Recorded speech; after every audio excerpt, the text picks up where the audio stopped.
गणेश जी ने अपना वाहन मूषक क्यों चुना, इस विषय में कई कथाएं मिलती हैं।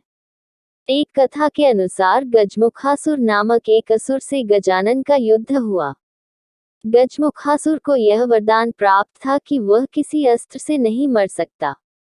गणेश जी ने इसे मारने के लिए अपने एक दांत को तोड़ा और गजमुखासुर पर वार किया।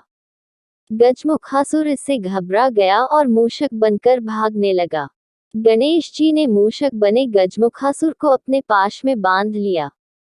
गजमुखासुर गणेश जी से क्षमा मांगने लगा। गणेश जी ने गजमुखासुर को अपना वाहन बनाकर जीवनदान दे दिया। एक अन्य कथा का जिक्र गणेश पुराण में मिलता है, जिसके अनुसार द्वापर युग में एक बहुत ही बलवान मूषक महर्षि पराशर के आश्रम में आकर महर्षि को परेशान करने लगा। उत्पाती मूषक ने महर्षि के आश्रम के मिट्टी के बर्तन तोड़ दिए, आश्रम में रखे अनाज को नष्ट कर दिया, ऋषियों के वस्त्र और ग्रंथों को कुतर डाला। महर्षि पराशर मूषक की इस करतूत से दुखी होकर गणेश जी की शरण में गए। गणेश जी महर्षि की भक्ति से प्रसन्न हुए और उत्पाती मूषक को पकड़ने के लिए अपना पाश फेंका।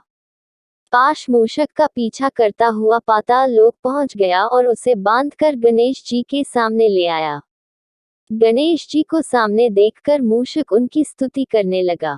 गणेश जी ने कहा, तुमने महर्षि पराशर को बहुत परेशान किया है, लेकिन अब तुम मेरी शरण में हो, इसलिए जो चाहो वरदान मांग लो। गणेश जी के ऐसे वचन सुनते ही मूषक का अभिमान जाग उठा। उसने कहा कि मुझे आपसे कुछ नहीं चाहिए, अगर आपको मुझसे कुछ चाहिए तो मांग लीजिए। गणेश जी मुस्कुराए और मूषक से कहा कि तुम मेरा वाहन बन जाओ। अपने अभिमान के कारण मूषक गणेश जी का वाहन बन गया, लेकिन जैसे ही गणेश जी मूषक पर चढ़े, गणेश जी के भार से वह दबने लगा। मूषक ने गणेश जी से कहा कि प्रभु, मैं आपके वजन से दबा जा रहा हूँ। अपने वाहन की विनती सुनकर गणेश जी ने अपना भार कम कर लिया। इसके बाद से मूषक गणेश जी का वाहन बनकर उनकी सेवा में लगा हुआ है। गणेश पुराण में ये भी वर्णन किया गया है कि हर युग में गणेश जी का वाहन बदलता रहता है।